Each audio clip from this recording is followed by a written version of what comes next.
여호와여 어찌하여 멀리 서시며 어찌하여 환난 때에 숨으시나이까. 악한 자가 교만하여 가련한 자를 심히 압박하오니 그들이 자기가 베푼 꾀에 빠지게 하소서. 악인은 그의 마음의 욕심을 자랑하며 탐욕을 부리는 자는 여호와를 배반하여 멸시하나이다. 악인은 그의 교만한 얼굴로 말하기를 여호와께서 이를 감찰하지 아니하신다 하며 그의 모든 사상에 하나님이 없다 하나이다. 그의 길은 언제든지 견고하고 주의 심판은 높아서 그에게 미치지 못하오니 그는 그의 모든 대적들을 멸시하며 그의 마음에 이르기를 나는 흔들리지 아니하며 대대로 환난을 당하지 아니하리라 하나이다. 그의 입에는 저주와 거짓과 포악이 충만하며 그의 혀 밑에는 잔해와 죄악이 있나이다. 그가 마을 구석진 곳에 앉으며 그 은밀한 곳에서 무지한 자를 죽이며 그의 눈은 가련한 자를 엿보나이다. 사자가 자기의 굴에 엎드린 같이 그가 은밀한 곳에 엎드려 가련한 자를 잡으려고 기다리며 자기 그물을 끌어당겨 가련한 자를 잡나이다. 그가 굽으려 엎드리니 그의 포악으로 말미암아 가련한 자들이 넘어지나이다. 그가 그의 마음에 이르기를 하나님이 잊으셨고 그의 얼굴을 가리셨으니 영원히 보지 아니하시리라 하나이다. 여호와여 일어나옵소서. 하나님이여 손을 드옵소서. 가난한 자들을 잊지 마옵소서. 어찌하여 악인이 하나님을 멸시하여 그의 마음에 이르기를 주를 감찰하지 아니하리라 하나이까. 주께서는 보셨나이다. 주는 재앙과 원한을 감찰하시고 주의 손으로 갚으려 하시오니 외로운 자가 주를 의지하나이다. 주는 벌써부터 고아를 도우시는 이신이이다. 악인의 팔을 꺾으소서. 악한 자의 악을 더 이상 찾아낼 수 없을 때까지 찾으소서. 여호와께서는 영원 무궁하도록 왕이시니 이방 나라들이 주의 땅에서 멸망하였나이다. 여호와여 주는 겸손한 자의 소원을 들으셨사오니 그들의 마음을 준비하시며 귀를 기울여 들으시고 고아와 압제당하는 자를 위하여 심판하사 세상에 속한 자가 다시는 위협하지 못하게 하시리이다. 아멘. 옆에 계신 분들과 함께 사랑 인사를 나눠봤으면 좋겠습니다. 거리가 좀 더 많이 멀어졌죠. 좌석 조정을 해가지고 많이 멀어졌는데 그래도 옆에 분을 지그시 바라보시면서 사랑하고 축복합니다 라고 인사 나눠볼까요? 네, 사랑하고 축복합니다. 네, 다행히도 침묵이 느껴지지 않은 그런 인사 시간이라서 참 감사한 것 같습니다. 여러분들은 침묵을 좋아하시는지요? 옛말에 침묵은 금이다라는 말이 있죠. 그런데 요즘 현대인들은 처음 만난 사람들과 하는 자리를 썩 좋아하지는 않는다고 합니다.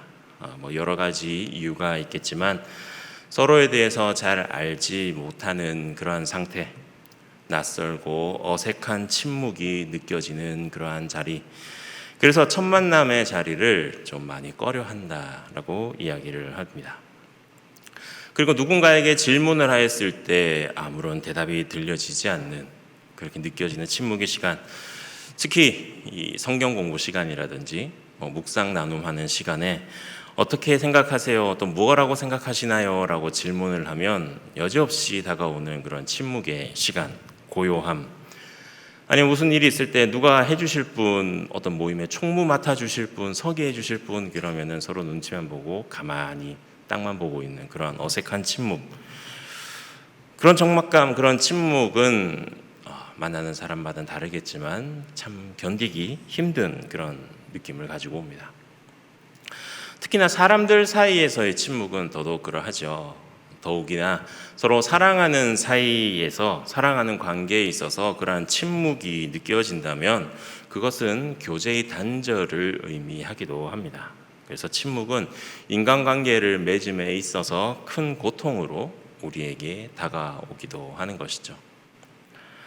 혹시 여러분들께서는 이런 침묵, 이런 사람들과의 관계 속에서 일어나는 침묵, 그것도 느껴보셨겠지만 혹시 하나님과 관계가 단절된 것 같은 그런 느낌을 받으신 적은 없으셨는지요? 마치 하나님께서 우리를 향해 고개를 돌리시고 아무 말씀도 하지 않으시는, 마치 침묵하시는 것 같은 그런 느낌이 느껴질 때 말입니다.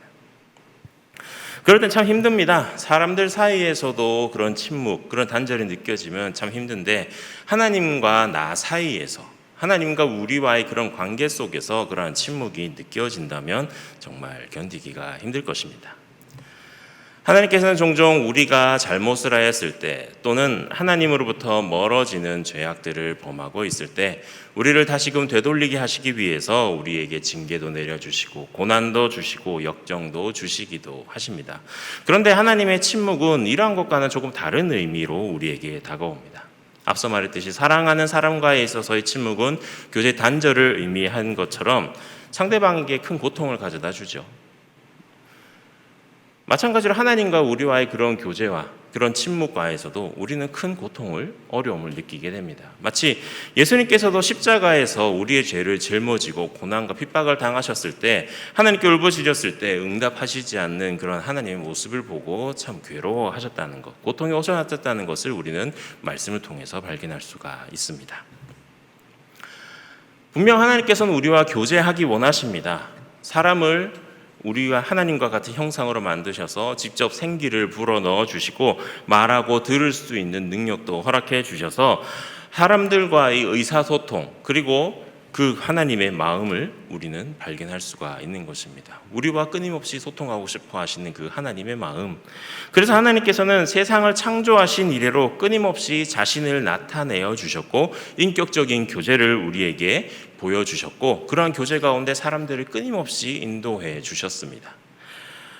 그런데 죄가 세상에 들어오기 전에는 하나님과 우리 사이에 그런 막힘없이 끊임없는 교제가 일어났는데 사람이 하나님이 아니라 죄를 더 사랑하기 시작한 이후로 그러한 하나님과 우리 사이에는 영원히 붙을 수 없는 그러한 단절이 생겨버리게 되었습니다. 무한한 침묵이 하나님과 우리의 사이를 가로막게 있었던 것이죠.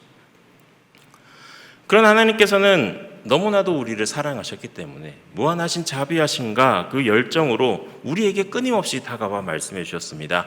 범죄 후에 하나님의 얼굴을 피해서 숲으로 도망쳤던 아담에게도 하나님께서는 나타나 주셨고요. 우상 숭배에 넘쳐나던 그 땅에 거하고 있던 아브라함에게도 하나님께서는 나타나 주셨습니다.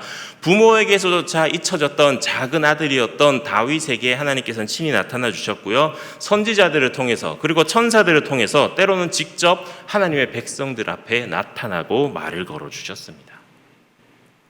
사람들을 향한 하나님의 사랑은 우리가 상상할 수 있는 것보다도 훨씬 큰 존재인 것입니다. 아니, 우리는 상상할 수가 없습니다. 심지어는 하늘의 그 보좌를 포기하시고 육신의 몸을 이끌고 이 땅에 오셔서 십자가라는 것을 짊어지시지 않으셨습니까? 하지만 성경 말씀은 하나님께서 이처럼 거리낌 없이 자신을 기꺼이 우리에게 내어주셨지만 하나님을 우리가 끝내 거부하고 하나님을 외면하고 하나님보다 더 사랑하는 것들 우리 마음속에 품고 있다면 하나님은 우리에게 침묵하실 수밖에 없다라는 것을 보여주고 있습니다. 사울을 보십시오. 사울은 하나님과 자유롭게 교제하고 했지만 사울이 계속해서 주님을 떠나고 하나님을 떠난 그런 삶을 살아갔을 때 하나님의 말씀에 불순종하였을 때 하나님께서는 더 이상 사울에게 나타나 주시지 않으셨습니다. 이스라엘 백성이 하나님의 말씀을 무시하고 하나님과 상관없는 그런 삶을 살아갔을 때 하나님은 그들 마음대로 살아가도록 침묵하고 내버려 두셨습니다. 어떤 학자들은 말라기에서 신약 성경 첫 장이 이르는 그 400년간을 하나님께서 침묵하신 기간이다라고 해서 침묵기, 암흑기라고 표현을 하고 있습니다. 하나님을 떠나본 이스라엘에 대한 어쩌면 하나님의 심판으로 바라볼 수가 있는 것이죠.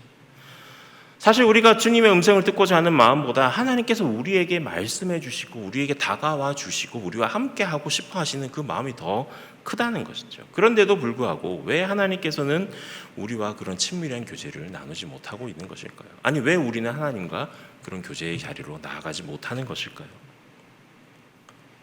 성경 말씀에는 이러한 이유에 대해서 우리가 하나님과 올바른 위치에 서 있지 않았기 때문이라고 이야기하고 있습니다. 대표적으로 잠언과 이사야에서 그렇게 말씀하고 있습니다. 잠언 1장 24절에서 28절 말씀을 우리 함께 봉독해 보도록 하겠습니다. 내가 불렀으나 너희가 듣기 싫어하였고 내가 손을 폈으나 돌아보는 자가 없었고 도리어 나의 모든 교훈을 멸시하며 나의 책망을 받지 아니하였은즉 너희가 재앙을 만날 때 내가 웃을 것이며 너희에게 두려움이 임할 때 내가 비웃으리라. 너희의 두려움이 광풍같이 임하겠고 너희의 재앙이 폭풍같이 이르겠고 너희에게 근심과 슬픔이 임하리니 그때 너희가 나를 부르리라. 그래도 내가 대답하지 아니하겠고 부지런히 나를 찾으리라. 그래도 나를 만나지 못하리니. 아멘. 이사야 59장에도 이런 말씀이 기록되어 있습니다. 이사야 59장 2절 말씀 함께 봉독하겠습니다. 오직 너희 죄악이 너희와 너희 하나님 사이를 갈라놓았고 너희 죄가 그의 얼굴을 가려서 너희에게서 듣지 않으시게 함이니라. 아멘.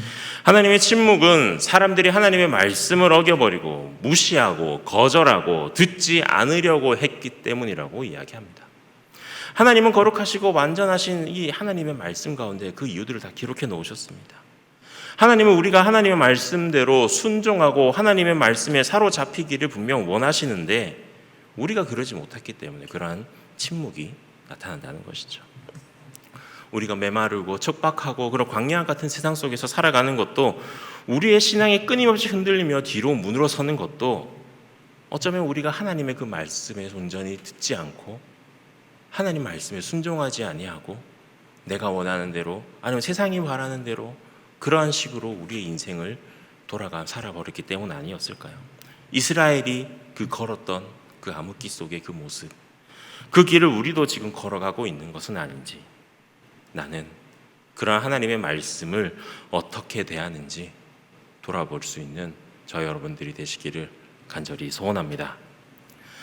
그런데 이러한 하나님의 침묵에는 이러한 이유만 있다고 기록되어 있지 않습니다. 또 다른 이유도 존재한다고 말하고 있습니다. 하나님을 떠나서 하나님을 멀리해서 침묵하시는 그런 하나님의 모습을 우리가 발견할 때도 있지만, 어떠한 침묵 가운데서는 하나님은 우리를 내버려 두는 것처럼 느껴지기도 하지만 그러한 침묵 속에서도 우리를 포기하지 않는 그런 하나님의 모습을 발견할 때가 있다는 것입니다. 이러한 침묵을 보면요, 외형적으로는 하나님께서 침묵하는 것처럼 보이지만 실상 그 속을 살펴보면 고통받고 괴로워하는 우리와 함께 고통받고 괴로워하시는 하나님의 모습을 발견할 수가 있습니다. 그 인생, 모든 그 인간의 그 삶 자체를 통해서 하나님께서 우리에게 말씀을 하고 계시는 것입니다. 그래서 우리는 하나님의 침묵이 우리에게 어떠한 소리를 들려주는지 구분할 수 있어야 됩니다.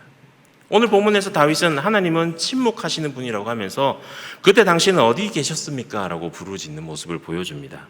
시편 1절 말씀을 시편 1절 말씀을 함께 보도록 하겠습니다.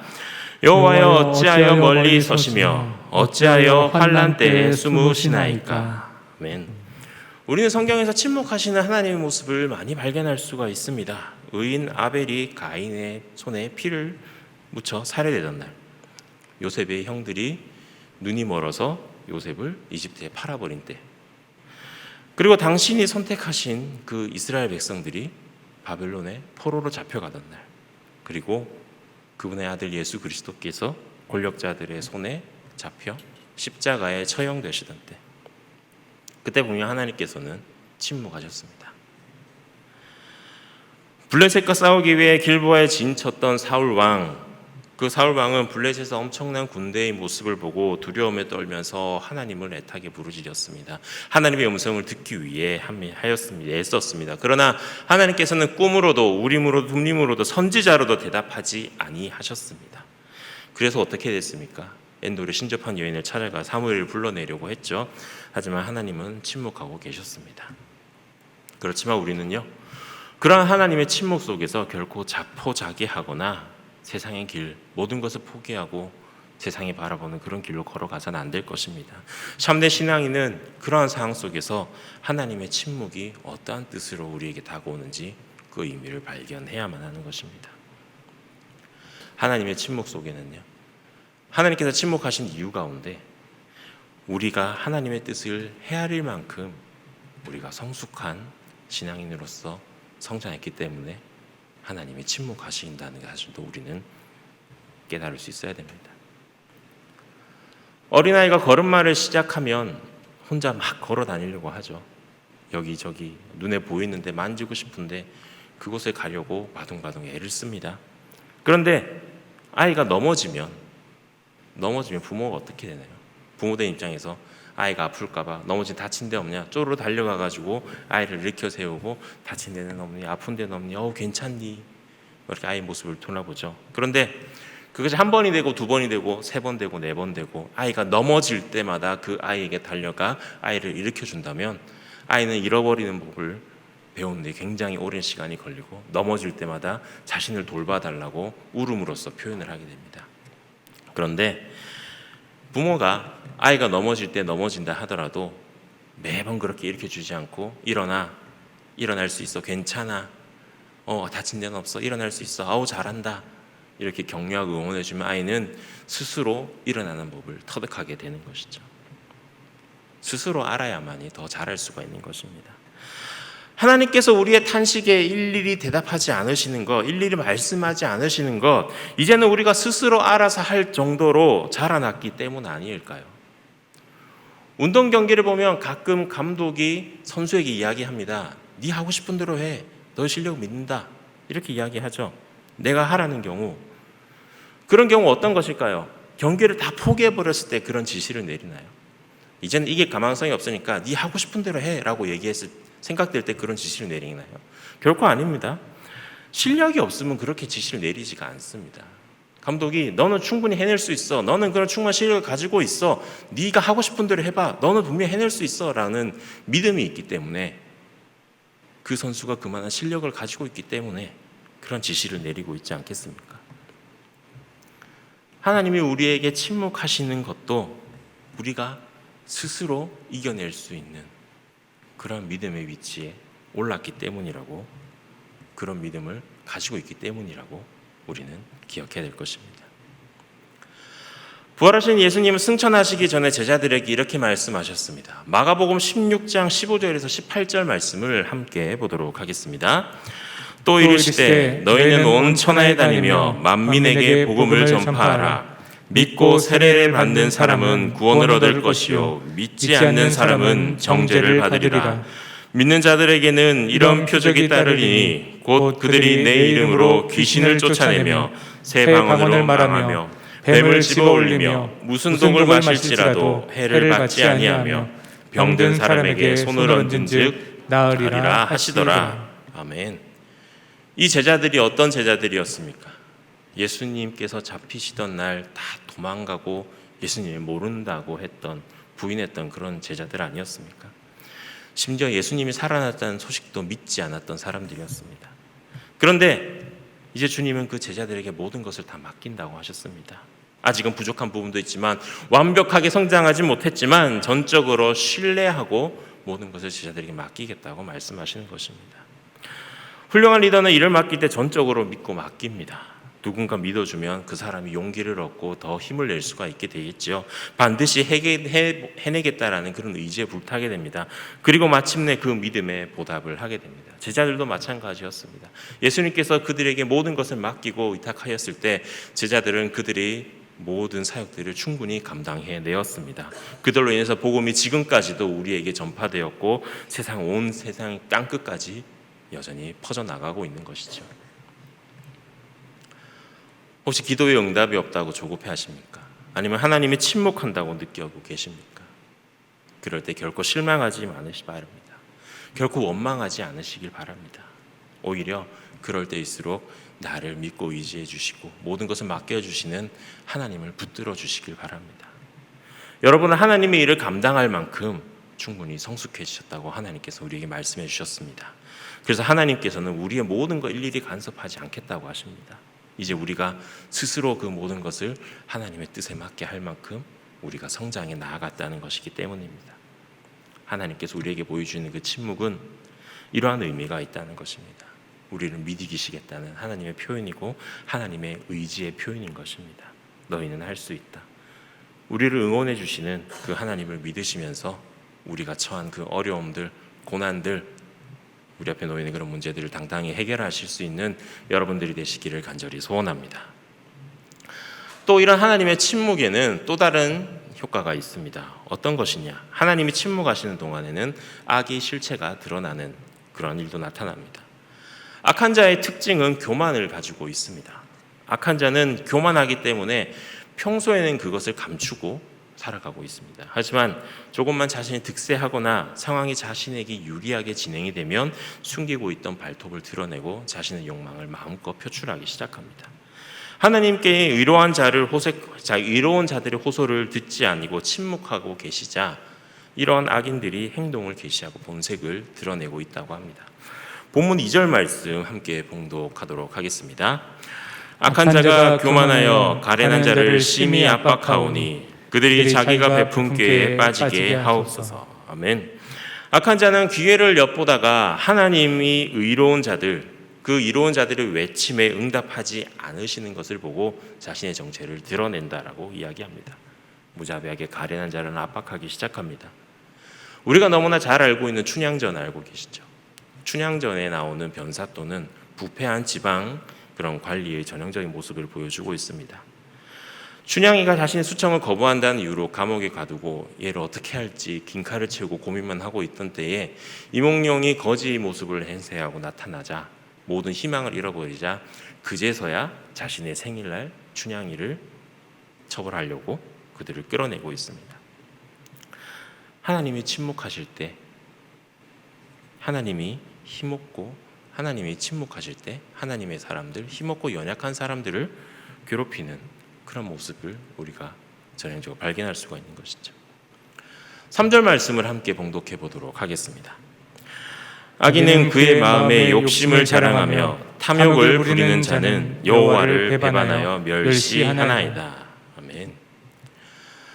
톨스토이의 단편 소설에 보면 이런 내용이 있습니다. 어느 농부 바흠이라는 사람이 등장하는데 이 바흠은 땅에 굉장한 욕심을 가지고 있습니다. 그래서 어떻게 하면 땅을 많이 가지고 수 있을까 항상 걱정하고 고민하고 있는데 바시키르라는 사람들이 살고 있는 거주민 지역에 땅을 굉장히 많이 구입할 수 있는, 땅을 많이 소유할 수 있는 기회를 얻게 되었습니다.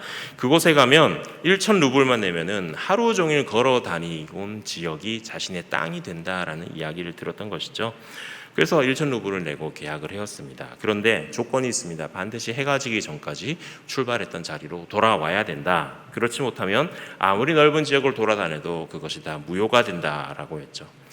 이 농부 바흠은 기대와 부푼 마음을 가지고 아침 일찍 그곳을 출발하였습니다. 할 수 있는 한 많은 땅을 얻기 위해서 쉬지 않고 걸어가 땅을 차지하겠습니다. 아무것도 먹지도 않고 어떠한 시간을 소비하지도 않으려고 부지런히 발걸음을 옮겼다가 어느덧 해질녘이 되어서 다시금 출발했던 대로 돌아오기를 시작했습니다. 서둘러 돌아야만 했습니다. 너무 늦었기 때문에 해가 지기 전까지 도착할 수 없을 것 같았기 때문에 전력을 다해서 출발했던 곳으로 돌아왔습니다. 죽을 힘을 다해 뛰었겠죠. 결국 해가 지기 직전에 그는 출발했던 대로 돌아오게 되었습니다. 사람들은 환호했습니다. 그의 가족들도 소리를 질렀습니다. 이제 이 넓은 땅이 다 우리의 것이다, 내 것이다 하며 기뻐한 찰나 그는 출발점을 지나자마자 심장마비로 죽고 말았습니다. 그래서 한 하인이 그 죽은 바음을 땅에 묻으면서 이렇게 이야기합니다. 어리석은 사람이여, 자네가 차지한 땅은 겨우 자신이 묻을 밖에 안 되는 한 평에 지나지 않는구나. 톨스토이의 사람에게는 얼마만큼의 땅이 필요한가라는 단편 소설의 줄거리입니다. 사람은 욕구가 없으면 아무것도 이룰 수가 없다고 하죠. 어떤 욕심이 있는 사람, 욕구가 있는 사람이 공부도 잘한다고 합니다. 많은 것들도 모을 수가 있겠죠. 그런데 이 욕구가 지나쳐서 욕심이 과하게 되면 문제가 되는 것입니다. 악한 사람은 모든 것이 하나님의 것이며 하나님께서 맡겨주신 것이라는 사실을 모르고 있기 때문에 자기가 잘나서 자기의 능력으로 자기가 노력해서 이 모든 것들을 소유하게 되었다라는 양 착각을 하기 시작한다는 것이죠. 본문 4절 말씀을 함께 봉독하도록 하겠습니다. 악인은 그의 교만한 얼굴로 말하기를 여호와께서 이를 감찰하지 아니하신다 하며 그의 모든 사상에 하나님이 없다 하나이다. 아멘. 악인의 전형적인 모습입니다. 악인이 하나님을 두려워하지 않는다는 것이죠. 그래서 우쭐거리는 것입니다. 세상에 하나님이 어디 있어? 하나님은 아무것도 아니야. 너는 바보야. 나는 내가 하고 싶은 대로 살 거야. 라면서 우쭐거리며 넘지 말아야 될 선을 마구 넘어버리는 것이죠. 그래서 이후에 등장한 7절과 8절 말씀처럼 입에는 저주과 거짓 포악이 충만하게 되고 혀 밑에는 욕설과 악담이 있고 으슥한 골목에 숨어 있다가 죄 없는 사람들을 쳐 죽이고 두 눈 부릅뜨고 가엾은 사람들을 노리고 마치 굴 속에 웅크려 있는 사자가 먹이를 노리듯 힘없는 가련한 사람들을 노려보다가 기회가 되면 연약한 사람들을 덮쳐서 끌고 간다는 것이죠. 악한 사람들은 이와 같이 자신이 대단한 양 그렇게 좌시를 하며 살아갑니다. 자기는 절대 실수도 하지 않고 망하지도 않을 존재인 것처럼 떠들고 다니죠. 그래서 사람들은 이러한 악한 자들의 모습을 보고 자기도 모르게 그들을 따라가게 되고 그들에게 투자하게 되고 그들을 믿기 시작합니다. 사람은 겉으로 드러나는 것으로는 평가해서는 안 되는데 많은 사람들이 겉으로 드러나는 모습에 의해서 사람들을 평가하기 시작한다는 것이죠. 중요한 것은 사람의 겉모습이 아니라 속사람의 가치인데 말입니다.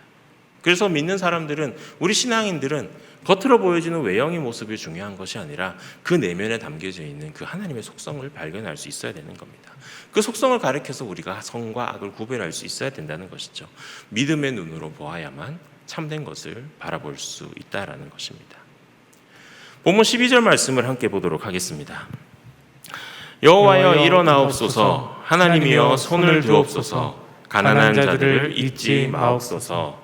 아멘. 사실 우리는 그런 악한 사람들의 속성을 경험하기 전에는 그것이 악인지 어떤지 잘 판단하기 모릅니다. 인간은 죄악투성이죠. 하나님께서 개입하시지 않으시면 아마 이 세상은 죄악들만 가득한 그런 세상에 빠져버릴 수도 계십니다. 그래서 오늘의 이 시편 기자는 여호와여 일어나옵소서, 하나님이여 손을 드옵소서라고 하나님의 개입을 촉구하고 있습니다. 여호와여 일어나옵소서라는 표현은 악한 자가 자기 정체를 속이고 더 이상 어린 사람들, 연약한 사람들을 괴롭히지 않기 바라는 그의 모습을 그냥 내버려 두지 마시고 하나님께서 해결해 달라고 하나님의 즉시 개입을 요구하는 그러한 고백인 것입니다. 하나님이여 높이 손을 드시옵소서, 하나님의 능력으로 그런 악한 자들에게 하나님의 손으로 보복해 달라고, 하나님의 손으로 그 모든 것들을 해결해 달라고 간구하는 것입니다. 사랑하는 성도 여러분, 우리가 분명히 알아야 될 것이 있습니다. 악한 자를 이길 힘은 오직 하나님께만 있다라는 사실입니다. 상황이 변한다고 해서 악한 자가 항복을 선언하거나 내가 승리하는 것, 그것이 결코 아닙니다. 우리가 하나님을 인식하든 인식하지 않든 하나님은 역사 가운데서 일하시고 일어나고 계시고 모든 일을 감찰하고 계십니다. 그리고 스스로 자기를 숨기시지도 않으십니다. 다만 그러한 자들을 남김없이 처벌하기 위해서 하나님의 때를 기다리고 침묵하고 계신 것입니다. 따라서 하나님의 침묵은 하나님이 없다, 하나님이 듣지 않으신다, 하나님이 다 포기하셨다, 이런 의미로 받으시지 마시고 우리의 믿음에 대한 하나님의 표현이시고 악을 물리치기 위한 하나님의 자신감으로 받아들이시길 바랍니다.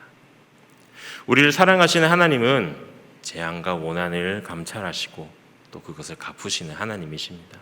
고아를 도우시고 약한 자를 도우시고 압제당하는 자를 위하여 심판하시는 분이 바로 우리 하나님이십니다. 원하옵기는 그러한 하나님을 우리 곁에서 늘 함께 동행하시면서 하나님이 주시는 그 침묵이 나에게 어떠한 의미로 다가오는지 그 침묵 속에 담겨져 있는 하나님의 목소리를 들으시고 악인의 손에서 그 하나님과 함께 모든 것을 이겨내실 수 있는 저와 여러분들이 되시기를 간절히 소원합니다.